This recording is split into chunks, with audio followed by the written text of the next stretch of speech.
Supreme court के इन शब्दों का पहले तो अर्थ क्या है और लिव इन जैसे मामलों में इसका असर क्या होगा? कि फॉर्मल मैरिज हुई है तो ही 498 की कार्रवाई होगी, ऐसा जरूरी नहीं है। किस रिलेशनशिप पर ये जो धारा है वो लगेगी या फिर उस पर इस कानून के तहत जो है वो कार्रवाई होगी? ऐसे कपल्स जो इंटेंशन टू मैरी, मतलब इस इंटेंशन से साथ रह रहे हैं कि वो आगे चल के शादी कर लेंगे, जो 376 से बचते थे कि हम तो लिव इन में रह रहे हैं, लिव इन रिलेशनशिप में रह रहे हैं, अब हमारे ऊपर 376 की एफआईआर नहीं हो सकती। जो झूठे कई बार मुकदमे होते हैं, कई तरीके के इस तरीके के मामले जो हैं वो सामने आते हैं, क्या उसका बोझ भी बढ़ेगा? क्या ऐसी सिचुएशंस भी बन सकती हैं इससे? नंबर ऑफ डेटाज हैं जो ये कहते हैं कि बहुत ज्यादा मिसयूज है 498 का, जो कि लिव इन रिलेशनशिप में रहने वाली महिलाएं जो हैं, अगर उनके साथ क्रूएलिटी हो रही है, उस सिचुएशन में कानूनी सुरक्षा का जो उनके पास राइट नहीं था, उनकी प्रोटेक्शन हो सकती है इससे। फीमेल की साइड से जैसे रेप की एलिगेशन आ जाती है तो वहां पे कोर्ट ये कहता है कि अगर रिलेशन सॉर हुआ और वो टूट गया तो वहां रेप की एलिगेशन नहीं बनेगी। अगर रिलेशन अच्छे नहीं बने और विड्रॉ करता है तो उसके ऊपर 498 और 406 की एलिगेशन आने वाली है इस केस के हिसाब से। लॉन्ग टर्म से अगर लिव इन रिलेशनशिप में है तो लीगल रिस्पॉन्सिबिलिटीज भी तो बढ़ जाती हैं। किसके साथ लिव इन में रह रहे हो और आप उसके साथ मारपीट करते हो तो ऐसा तो नहीं है कि आपके लिए रेमेडी लेस हो। जो पुरुष का परिवार है उस पर भी जो है वो सवाल खड़े होते हैं, वो भी जो है वो केस के दायरे में आता है। तो 498 बिल्कुल लगेगा। नमस्कार, अमरउजाला.com देख रहे हैं आप। आपके साथ मैं हूं सुमित चौधरी। सुप्रीम कोर्ट की तरफ से लिव इन को लेकर एक अहम जो बात है वो कही गई है। दरअसल लिव इन रिलेशनशिप को लेकर अगर देश की बात करें तो समाज में इसे लेकर चर्चा अलग अलग स्तर पर होती रही है, लेकिन सुप्रीम कोर्ट में लिव इन को लेकर यह कहा गया है कि अगर किसी भी तरीके की क्रूरता लिव इन में रह रहे महिला के साथ उस शख्स की तरफ से की जाती है तो इस तरीके के संबंधों में विवाह के बाद होने वाली क्रूरता जैसा ही उसे ट्रीट किया जाएगा, उस पर उसी तरीके से मुकदमा चलेगा, यानी 498 के तहत ही जो मुकदमा है वो चलाया जाएगा। आखिर ये जो सुप्रीम कोर्ट की तरफ से कहा गया है, इसका किस तरीके से लिव इन रिलेशनशिप को लेकर असर पड़ेगा? एक सवाल यह है कि आखिर शादी के बाद और लिव इन रिलेशनशिप में इस तरीके की घटनाओं के सामने आने के बाद आखिर किस तरीके का अंतर रह जाएगा और आखिर उन तमाम लोगों पर इसका क्या असर होगा जो इस तरीके के मामलों में कहीं ना कहीं फंसते हैं, उसका लीगल एक्सपेक्ट्स आखिर क्या हैं, इसे भी हम समझने की जो है वो कोशिश करेंगे और जो सुप्रीम कोर्ट की तरफ से कहा गया है उसके मायने क्या है इसे भी जानने की कोशिश करेंगे। हमारे साथ इस वक्त दो खास मेहमान हैं, हमारे साथ दो अधिवक्ता इस वक्त हमें ज्वाइन कर रहे हैं। हमारे साथ नेहा कपिला जी हैं, अधिवक्ता सुप्रीम कोर्ट, हमें यहां पर ज्वाइन कर रही हैं। साथ ही साथ हमारे साथ मुजम्मिल जी हैं, हमें ज्वाइन कर रहे हैं, दिल्ली हाई कोर्ट के अधिवक्ता हैं। बहुत स्वागत आप दोनों का। और सबसे पहले मैं नेहा जी आपके साथ जो है वो शुरू कर रहा हूं। जो सुप्रीम कोर्ट की तरफ से इसमें कहा गया है कि लिव इन रिलेशनशिप शादी की प्रकृति हो, जिनमें शादी करने का इरादा हो, इस तरीके के जो मामले होंगे उसमें अगर किसी भी तरीके की क्रूरता होती है तो उसे विवाह के बाद होने वाली क्रूरता जैसे मामलों की तरह ही ट्रीट किया जाएगा। आखिर सुप्रीम कोर्ट के इन शब्दों का पहले तो अर्थ क्या है और लिव इन जैसे मामलों में इसका असर क्या होगा? सर, सबसे पहले तो मैं ये बताना चाहूंगी कि 3 अगस्त 2026 को ये जजमेंट आई थी और उसके बाद से ही ये जो नेचर ऑफ मैरिज के बारे में जो आपने अभी बताया, वो रिलेशनशिप जो लिव इन रिलेशनशिप में कपल्स रह रहे हैं और लॉन्ग टाइम से रह रहे हैं, यानी कि उनका जो कोहेबिटेशन का टाइम है वो काफी लंबा है और वो as a husband and wife रह रहे हैं, यानी कि वो सोसाइटी में ये डिस्प्ले कर रहे हैं कि वो as a husband and wife रह रहे हैं और वो लिव इन रिलेशनशिप में रहे हैं। वो लोग भी 498A, यानी कि जो हस्बैंड एंड वाइफ, अगर हस्बैंड वाइफ के ऊपर क्रूएलिटी करता है सेक्शन 498A के तहत, जो कि अब चेंज हो गया, सेक्शन 85 ऑफ BNS हो गया है, उसमें कार्रवाई हो सकती थी। बीइंग अ वाइफ जो है वो CAW सेल में कंप्लेंट करके अपने हस्बैंड के ऊपर या अपने परिवार वालों के ऊपर 498A का मुकदमा दर्ज करवा देती थी। अब सेम चीज, क्योंकि डोमेस्टिक वायलेंस एक्ट के अंदर तो कार्रवाई हो जाती थी, लेकिन कोई भी ऐसा सेक्शन या कोई भी क्रिमिनल कार्रवाई नहीं हो पाती थी लिव इन रिलेशनशिप वाले कपल्स के ऊपर। जो इसमें हस्बैंड जो एज अ हस्बैंड अपने डिस्प्ले करते हैं लिव इन रिलेशनशिप को, और बाद में वो क्रुएलिटी करते हैं, उस सिचुएशन में अब उनके ऊपर भी 498 के तहत एफआईआर दर्ज होने के लिए सुप्रीम कोर्ट ने एक जजमेंट दी थी, और उसमें यही कहा है कि फॉर्मल मैरिज सिर्फ होना मैंडेटरी नहीं है, कि फॉर्मल मैरिज हुई है तो ही 498 की कार्रवाई होगी, ऐसा जरूरी नहीं है।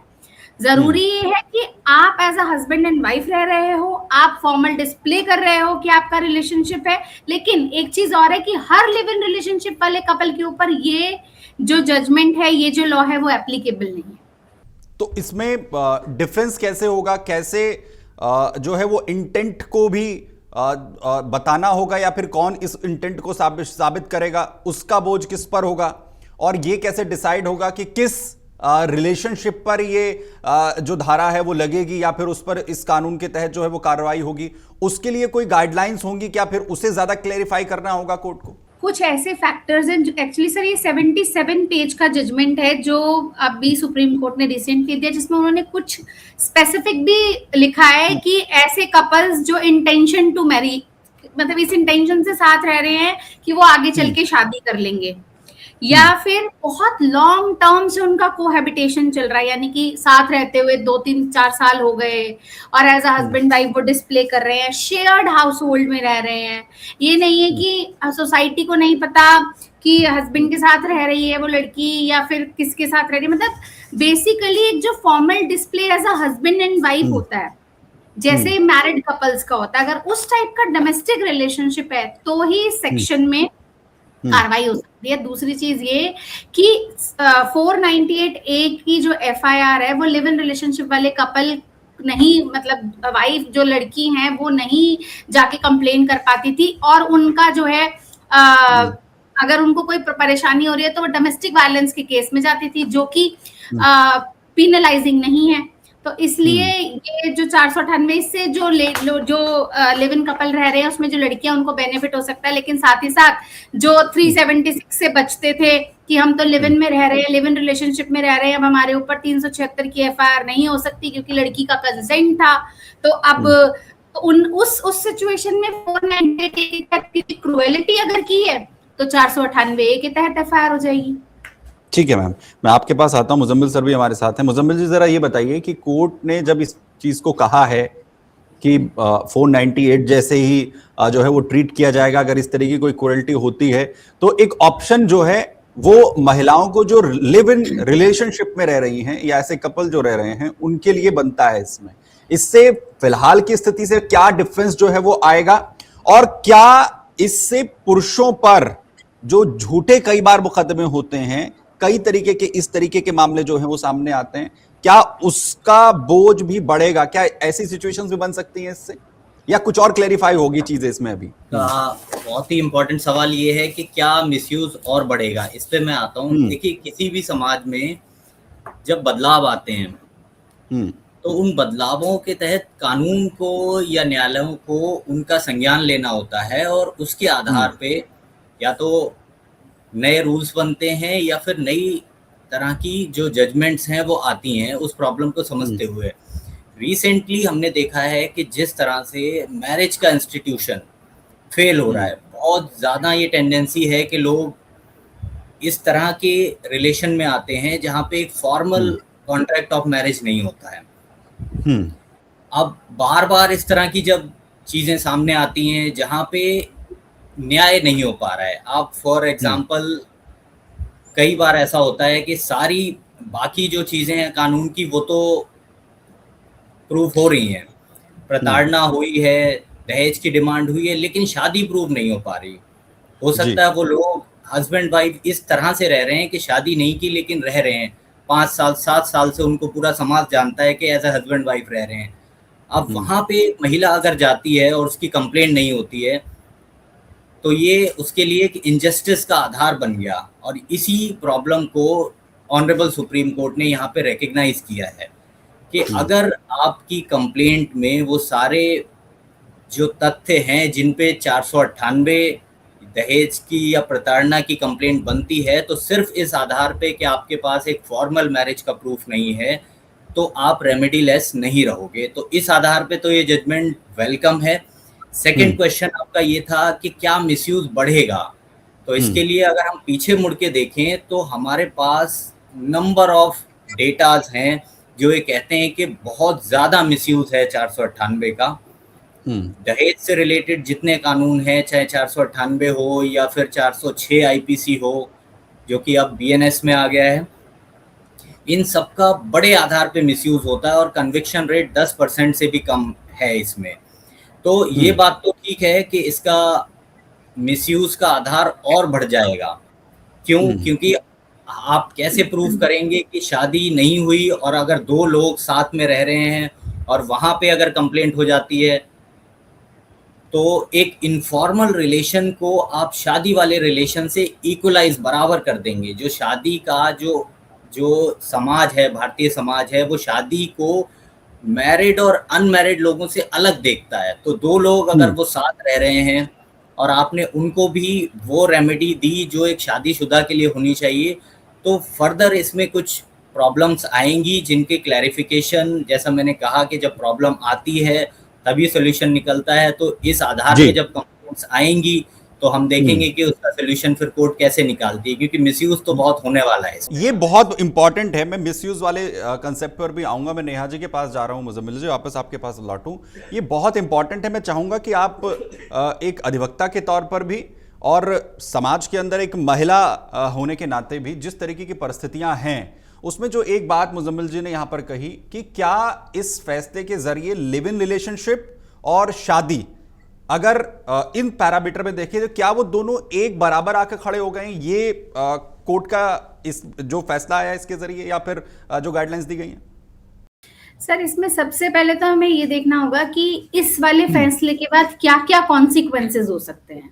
सबसे पहला तो अगर मैं एक फायदे की बात करूं तो सबसे पहला फायदा जो होगा वो होगा प्रोटेक्शन बढ़ेगी। यानी कि मैरिज जो कि लिव इन रिलेशनशिप में रहने वाली महिलाएं जो हैं, अगर उनके साथ क्रूएलिटी हो रही है उस सिचुएशन में कानूनी सुरक्षा का जो उनके पास राइट नहीं था, उनकी प्रोटेक्शन हो सकती है इससे। दूसरी चीज, पुलिस अब जब शिकायत दर्ज करेगी, क्योंकि लिव इन वाली महिला अगर उसके साथ रहने वाला व्यक्ति उसके साथ क्रूएलिटी कर रहा है, वो पुलिस स्टेशन जा रही है और उसकी शिकायत दर्ज नहीं हो रही सिर्फ इसी आधार पे कि वो मैरिड नहीं है, तो ये भी तो चीज गलत है। केवल लिव इन में रहने से मामला नहीं बनेगा कि आप लिव इन में रह रहे हो तो क्रूएलिटी बन रही है। ये देखना होगा कि जो रिश्ता है वो एक्चुअली में शादी जैसा है भी कि नहीं है। अगर शादी जैसा रिश्ता है तो ही 498A की एफआईआर रजिस्टर होगी। दूसरा, एविडेंसेस पे भी मेरे को ऐसा लगता है कि एविडेंसेस जो हैं उन पे भी बहुत ज्यादा अब महत्व दिया जाएगा उनको, कि जैसे कि साथ रहने का सबूत दिखाओ, शेयर्ड हाउस होल्ड है या नहीं है वो दिखाना पड़ेगा, जॉइंट अगर एक्सपेंसेस है, अगर आप किसी के साथ रह रहे हो तो definitely you should have joint expenses, वो दिखाने पड़ेंगे। कुछ फोटोग्राफ्स, चैट, सोशल रिकॉग्निशन भी बहुत इंपॉर्टेंट रोल प्ले करता है कि आप सोसाइटी में सोशली आपको एज अ कपल देखा जा रहा है और आप साथ रह रहे हो। इस तरीके के जो एविडेंसेस है वो सब देख के तो शिकायत दर्ज होगी। तीसरी चीज, मुझे जो लगता है कि हर लिव इन रिलेशनशिप वाले व्यक्ति को इससे कोई लाभ होगा ऐसा जरूरी नहीं है, क्योंकि जो कैजुअल डेटिंग है या जो सिर्फ दिखाने के लिए सिर्फ एक रिलेशनशिप में है या उनकी सिर्फ कंपेनियनशिप चल रही है, उनको इस फैसले से लाभ नहीं होगा। लेकिन एक जो परेशानी आ सकती है वो ये कि लिटिगेशन बढ़ सकती है। यानी कि कोर्ट में सबसे पहले तो सिर्फ मैरिड कपल्स के ही मामले आया करते थे, अब जो अनमैरिड कपल हैं जो लिव इन में रह रहे हैं उनके भी मामले। तो बेसिकली क्वालिटी, और सर सबसे बड़ी बात ये कि जिस तरीके से मैरिज का इंस्टीट्यूशन खराब होता जा रहा है, being a matrimonial advocate I have seen lots of cases जिसमें मैं देख रही हूँ मैरिज का इंस्टीट्यूशन बिल्कुल खराब होता जा रहा है। उस सिचुएशन में अगर कोई लड़का या लड़की किसी के साथ लिव इन रिलेशनशिप में रह रहे हैं और उसके बाद अगर वो व्यक्ति उसके ऊपर क्रूएलिटी कर रहा है तो उसके पास तो कोई रेमेडी अवेलेबल ही नहीं थी। लेकिन अगर वो as a husband and wife रह रहे हैं तो 498A के तहत एफआईआर रजिस्टर हो जाएगी, और अगर नहीं रह रहे, आपके पास एविडेंसेस नहीं है तो नहीं होगी। तो मुझे तो बड़ा पॉजिटिव भी लगता है इससे, लेकिन हाँ ये हो सकता है लिटिगेशन बढ़ जाए या फर्दर प्रॉब्लम आ जाए। ये हो सकता जी है। बिल्कुल। अब एक जो हम इन पुरुषों के लिए कह रहे हैं कि क्या उनके खिलाफ जो है वो मिसयूज हो सकती हैं चीजें, मुजम्मिल जी, सर क्या? जी जी, अगर अगर हम मिसयूज की बात कर रहे हैं तो कोर्ट की तरफ से इसमें यह कहा गया है कि एक तो जो इंटेंट टू मैरी है उसे साबित करने की जो जिम्मेदारी है वो महिला के ऊपर डाली गई है, जो मेरी जानकारी है। अगर इसमें कुछ भी फेरबदल हो, क्योंकि आप जी इसके जी ज्यादा जानकार हैं, वो आप इसमें ज्यादा बेहतर बता सकते हैं। तो इंटेंट टू जो मैरी है उसे साबित करने का जो बोझ है वो महिलाओं के ऊपर डाला गया है। तो क्या इससे पुरुषों को पर्याप्त सुरक्षा मिलेगी? पहला सवाल तो मेरा यही है। और दूसरा, साथ ही साथ कोर्ट ने कहा है कि जो अरनेश कुमार केस के जो दिशा निर्देश हैं उनको बाकायदा उसी तरीके से फॉलो करना है, उसमें चेंजेस नहीं आएंगे। तो क्या यह पर्याप्त रहेगा? देखिए सर, बाकी सारे जो पैरामीटर्स हैं लॉ के वो तो सेम ही हैं। इंटेंट टू मैरिज पे जो आपने बात कही, तो इस पे थोड़ा सा कॉन्ट्राडिक्शन ये है कि जब एक तरफ द ऑनरेबल सुप्रीम कोर्ट कहते हैं कि अगर रिलेशनशिप है भी और वो बाद में सही दिशा में नहीं जाता और उसको एक पार्टी विड्रॉ कर लेती है, तो इस पे I am talking on the part of के फीमेल के साइड से, जैसे रेप की एलिगेशन आ जाती है, तो वहां पे कोर्ट ये कहता है कि अगर रिलेशन सॉर हुआ और वो टूट गया तो वहां रेप की एलिगेशन नहीं बनेगी, पहली चीज। और दूसरी तरफ अगर कहते हैं इंटेंट टू मैरिज है, तो ये इंटेंट ऑफ मैरिज कैसे प्रूव होगा? आज या 1 साल तक इंटेंट टू मैरिज रह सकता है, उसके बाद अगर वो इंटेंट नहीं रहा या फिर रिलेशन सही नहीं रहे, तो यहाँ पे जो मैरिज का इंस्टीट्यूशन है वो बड़ा बाइंड करता है। इतना आसान नहीं है डिवोर्स लेना, लेकिन लिव इन रिलेशन में जैसा कि आप जानते हैं कोई बाउंडेशन नहीं है। अगर वहां से एक पार्टी विड्रॉ करती है, जिसमें मैं समझता हूँ कि हस्बैंड ही अगर रिलेशन अच्छे नहीं बने और विड्रॉ करता है, तो उसके ऊपर 498 और 406 की एलिगेशन आने वाली है इस केस के हिसाब से। नहीं, उसमें ये कहा जा रहा है कि ये हर रिलेशनशिप में जो है वैलिड नहीं होगा, ये डिपेंड करेगा केस टू केस और उसमें डिफरेंशिएट होगा। उसके लिए भी कोर्ट ने कहा है कि ऐसा नहीं है कि आप किसी भी रिश्ते को ये कह देंगे। नहीं, ऑब्वियस सी बात है, लेकिन जब एलिगेशन देखिए प्रैक्टिकली जो हम मैट्रिमोनियल लिटिगेशन डील करते हैं तो बहुत सारी चीजें जो होती हैं, आई मस्ट नॉट से कि वो उस तरह से बनाई जाती हैं जिससे कि उसको एक कानूनी एंगल दिया जा सके। जब आपके रिलेशन बिगड़ेंगे, यहाँ शादी जैसा रिलेशन नहीं है फिक्स, तो फिर आप उसको एलिगेशंस को उसी दिशा में ले जाओगे। तो मेरे हिसाब से जो मेरा एप्रीहेंशन जो है एक है वो ये है कि इस लॉ से मिसयूज की तरफ ज्यादा जाएगा, इससे मिसयूज होने वाला है। क्योंकि जो लोग अभी तक इंस्टीट्यूशन से फेयरफुल थे कि शादी अगर कर लेते हैं तो फिर बहुत बाउंड हो जाते हैं, यहाँ पे हम फ्रीली रह सकते हैं, तो अब उनको बड़ा कॉशियस और ज्यादा कॉशियस रहना पड़ेगा। जी नेहा जी, क्या मिसयूज का ज्यादा इसमें जो है स्कोप नजर आता है, या फिर जो कोर्ट ने कहा कि जो इंटेंट है मैरी का उसका बोझ जो है वो महिला के ऊपर रहेगा, क्या उससे कुछ राहत नहीं मिलेगी? या फिर जिस तरीके से अरनेश कुमार के केस की जो गाइडलाइंस हैं उसे कोर्ट ने कहा कि उन्हें बाकायदा उस तरीके से लागू करना है, तो क्या ये पुरुषों के लिए पर्याप्त नहीं है? और क्या इससे जो राहत की उम्मीद है, जो वाकई जो पीड़ित महिलाएं हैं या इस तरीके की रिलेशन में जिनके पास कोई ज्यादा ऑप्शन नहीं था, उन्हें उस तरीके की जब इंटेंट टू मैरी वाला एक क्लॉज लगाया गया है, उनके लिए वो राहत नहीं उन्हें मिल पाएगी? क्या ये सिचुएशन जो इससे बनती है? सर देखो, क्रिमिनल प्रोसिक्यूशन का तो बढ़ जाएगा खतरा, और जो लिव इन रिलेशनशिप में मैरिज का जो रिलेशनशिप जो ऐसे मतलब सोसाइटी में अगर वो ऐसे डिस्प्ले कर रहे हैं, तो कल को वो ये नहीं बोल सकते कि क्रिमिनल प्रोसीडिंग अब हमारे ऊपर हो गई, अरे ऐसा कैसे हो गया, अब तो हम तो शादी भी नहीं हुई थी हमारी, लेकिन आपका इंटेंशन था, वो देखा जाएगा, एविडेंसेस आपके चेक किए जाएंगे कि आप साथ में एक्चुअल में रह रहे हो। कैजुअल डेटिंग और जो अगर कैजुअल रिलेशनशिप में, उनको फायदा ही हुआ है डेफिनेटली, क्योंकि अगर सिर्फ कहने के लिए आप साथ रह रहे हो और आप एक्चुअल में सोसाइटी में डिस्प्ले कर रहे हो कि आप हस्बैंड वाइफ नहीं हो या आप एक नॉर्मल रिलेशनशिप में हो, उनको तो डरने की जरूरत ही नहीं है। लेकिन अगर वो लोग डर रहे हैं और वो लिव इन में भी रह रहे हैं, शादी भी नहीं करना चाहते, तो फिर प्रोसिक्यूशन अगर उनके खिलाफ एक्शन लेती है, तो इसीलिए तो सर ये जजमेंट आया, क्योंकि ऐसे लोगों पे नहीं हो पा रही कार्रवाई, क्योंकि वो इस फैक्ट से बच जाते हैं that they are living in a live in relationship, they are not sustaining domestic relationship. That is why तो ये 498A के तहत उनके अगेंस्ट FIRs नहीं हो पा रही थी। इसीलिए तो सुप्रीम कोर्ट ने ये गाइडलाइंस दी हैं कि if you are living in a long term live in relationship and living like a husband and a wife in a society, तो आप लायबल हो 498A के तहत क्रूएलिटी। डेफिनेटली लिटिगेशन बढ़ेगी, प्रोसिक्यूशन कंप्लेंट्स भी बढ़ेंगी, लेकिन कंप्लेंट्स जब होगी सिर्फ आके ये बोल देना कि मैं ये लिव इन रिलेशनशिप में रह रहे थे तो 498A के तहत FIR रजिस्टर हो जाए, वो पॉसिबिलिटी बिल्कुल नहीं है। नहीं, अगर इसमें मैम जब फिर जो इंटेंट वाला केस आएगा उसमें जो वास्तव में इस तरीके की जो पीड़ित महिलाएं हैं या फिर उनके साथ अगर क्रूरता हो रही है जैसे सुप्रीम कोर्ट ने कहा, तो उनके ऊपर भी एक प्रेशर रहेगा इससे, तो बिल्कुल वो सर, बिल्कुल। और सर अगर कोई कैजुअल ही कोई महिला ही है, वो कैजुअल डेटिंग कर रही है और वो सोसाइटी में नहीं रह रही है एज हस्बैंड एंड वाइफ, तो नहीं करा पाएगी। और अगर फॉल्सली हो भी जाती है तो भी उसके ऊपर ओनस है प्रूफ करने का, वो सारे एविडेंसेस लेकर आएगी और सर वही तो प्रूफ करेगी कि वो डोमेस्टिक रिलेशनशिप में रह रहा था उसके साथ। लॉन्ग टर्म से अगर लिव इन रिलेशनशिप में है तो लीगल रिस्पॉन्सिबिलिटीज भी तो बढ़ जाती हैं। क्या जी ठीक है। मुजम्मिल सर, अगर ऐसा कोई मामला सामने आता है जिसमें पुरुष शादीशुदा होने के बाद लिव इन में रहता है, तो उस केस में किस तरीके से जो है वो डील होगा, ये केस किस तरीके से फिर होगा? देखिए, यही जैसा कि मैंने पहले भी कहा कि ये सारी चीजें जैसे जैसे आगे कंप्लेंट फाइल होंगी ये प्रॉब्लमेटिक बनेगा। बहुत अच्छा एग्जांपल है कि इस आधार पे अगर हस्बैंड या वाइफ ऑलरेडी मैरिड है और फिर जाके वो कहीं दूसरे के साथ लिव इन में रहते हैं, तो फिर आप 498A की एलिगेशन एक महिला लगाती है उस व्यक्ति पे जो ऑलरेडी शादीशुदा है और आप उसको जानते हैं कि वो शादीशुदा है और उसके साथ लिव इन में रह रहे हैं, तो फिर आप उसको इंटेंट टू मैरिज वाले में कैसे फिक्स करेंगे? हो सकता है बाकी सारी एलिगेशंस वहां मीट आउट हो रही हों, वहां पे क्रुएल्टी हुई है, वहां पे डाउरी डिमांड हुई है, लेकिन इंटेंट टू मैरिज कैसे आएगा?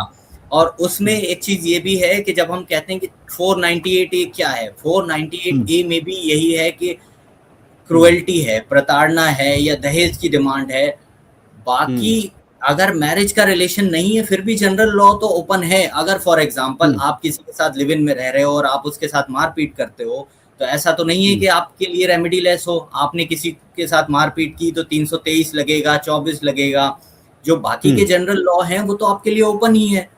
तो आप उसको इतना स्पेसिफिक लिव इन में लाके उसको, मेरे हिसाब से तो बहुत ज्यादा पेंडोरास बॉक्स खोलने वाली बात है। तो आपने खुद ही एग्जांपल दिया कि जानते हुए भी अगर मैं नया जी का वर्जन इस पे जान लेता हूं। जी, मैं नया जी का वर्जन इस पे जान लेता हूं। अगर इस तरीके का कोई केस आता है जिसमें मैम की शादीशुदा है पुरुष और लिव इन में वो रह रहा है और अगर लॉन्ग रिलेशनशिप है इसमें और महिला को अगर जानकारी है, तो इस तरीके के केस में उस पर कैसे जो है ये सिचुएशंस में टैकल किया जाएगा? जितना मैं इस जजमेंट को पढ़ पाई हूँ उसके अकॉर्डिंग, अगर हस्बैंड, अगर जो व्यक्ति उसके साथ लिव इन रिलेशनशिप में रह रहा है वो व्यक्ति अगर शादीशुदा है तो उसके ऊपर 498 नहीं लगेगी। वहां पर ये देखा जाएगा कि टेन्योर कितना है, मतलब कितने टाइम से वो रिलेशनशिप में है एज अ मतलब लिव इन रिलेशनशिप कपल की तरह, ये देखा जाएगा वहां पर। और सुप्रीम कोर्ट ने उसके लिए भी कुछ, अगर लंबी है मैम, अगर जैसा आपने कहा कि अगर टेन्योर देखा जा रहा है, अगर लंबे टेन्योर से दोनों रह रहे हैं शादीशुदा होने के बावजूद भी, उसके बावजूद क्या 498 एप्लीकेबल होगा उसके ऊपर? बिल्कुल बिल्कुल बिल्कुल। और सर इंटेंशन भी देखा जाएगा यहाँ पर, और ये भी देखा जाएगा कि as a husband and wife रह रही, ये तो फिर सर बेनिफिट हो जाएगा ना। अगर for example if someone is married और वो किसी और के साथ as a live in relationship में बहुत लंबे टेन्योर के साथ से रह रहा है, और जी अगर महिला को जानकारी है उसकी, तो सर महिला को जानकारी, अगर महिला को उसकी जानकारी है तो उसकी कॉन्सिक्वेंसेस महिला भुगतेगी, तो 498 नहीं लगेगा। इस तरीके से मल्टीपल इसके सर मल्टीपल इसमें जो सुप्रीम कोर्ट ने गाइडलाइंस दी हैं उसके अंदर मल्टीपल चीजें डिस्कस की हैं। आने वाले टाइम में जब इसका इम्प्लीमेंटेशन होगा तब जाके हम बेटर बता पाएंगे कि क्या प्रॉब्लमेटिक सिचुएशन क्रिएट हो जाती है उसके बाद, या ये बेनिफिट भी हो सकता है इससे।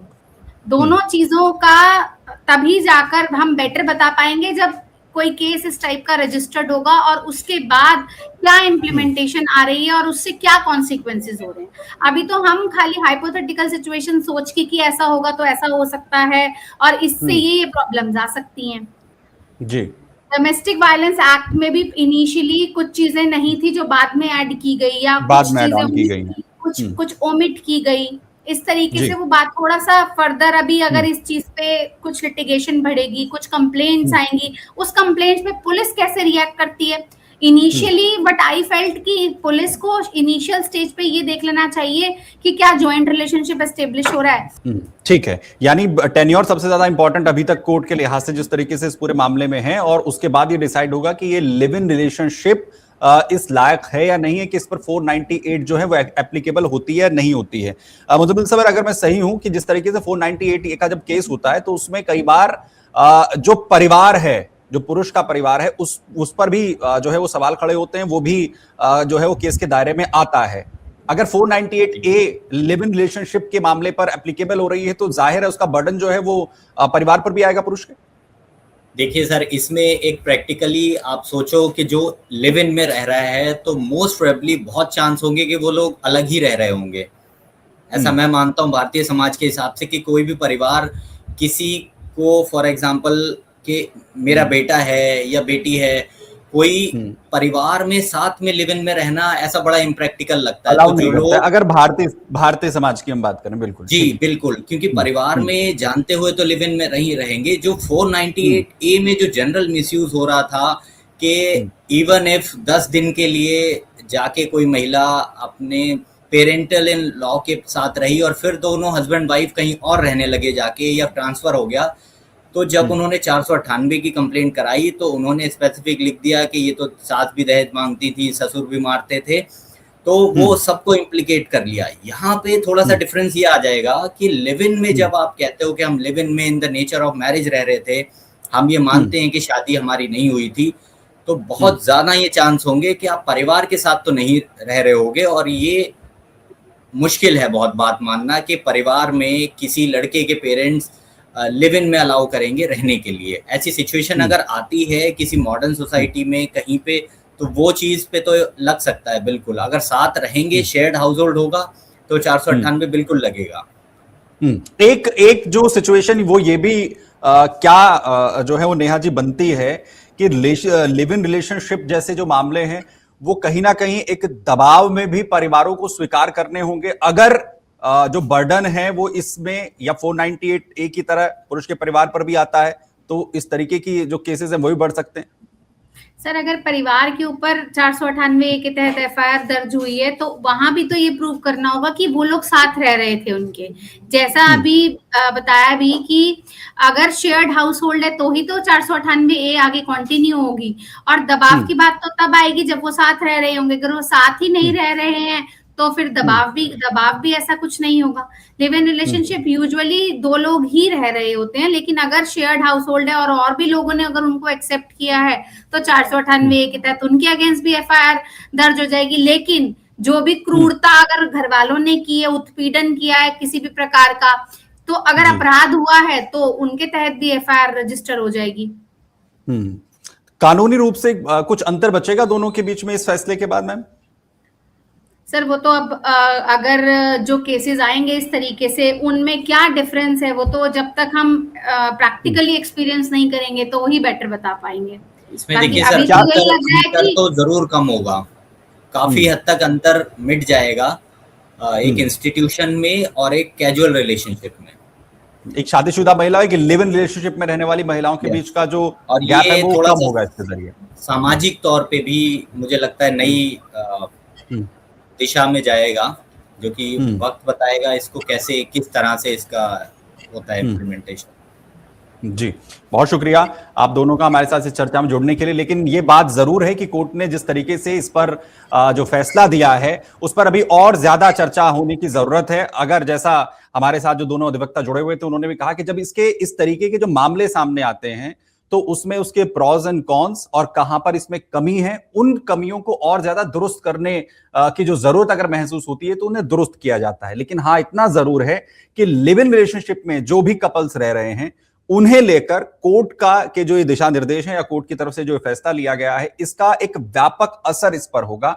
2 पहलू हैं, एक इंटेंट टू मैरी जिसके लिए कोशिश ये की गई है कि महिला जो है वो ये साबित करे लिव इन रिलेशनशिप को लेकर, जिसके जरिए पुरुष जो हैं उन्हें कहीं ना कहीं एक सेफ गार्ड देने की यहां पर कोशिश हुई है। और दूसरा वो महिलाएं, क्योंकि कोर्ट ने अपने इस फैसले में कहा कि कोई भी अगर क्रूरता होती है वो ये दरवाजा नहीं देखती कि ये शादीशुदा के घर का दरवाजा है या फिर लिव इन रिलेशनशिप का ये दरवाजा है। तो इसलिए जरूरी है कि वो महिला जो लिव इन में रह रही है उसे भी उसी तरीके की सुरक्षा मिले। ये कोशिश कहीं ना कहीं कोर्ट की इस पर थी, लेकिन इस पर जो भी आगे गाइडलाइंस आती हैं या फिर कोर्ट इस पर कुछ भी जो है वो फैसला लेता है, उसके बाद ही ये तय हो पाएगा कि इसका कितना बड़ा असर जो है वो समाज पर होगा। बहुत शुक्रिया मुज़म्मिल सर हमारे साथ जुड़ने के लिए। नेहा जी आपका भी बहुत बहुत शुक्रिया हमारे साथ जुड़ने के लिए और इसकी जो बारीकियां हैं इस पूरे केस की वो समझाने के लिए। और आप बने रहिए अमर उजाला के साथ। बहुत धन्यवाद। अगर आप ये वीडियो YouTube पर देख रहे हैं तो हमारे चैनल को सब्सक्राइब कर बेल आइकन दबाएं और Facebook पर देख रहे हैं तो हमारे पेज को लाइक करें।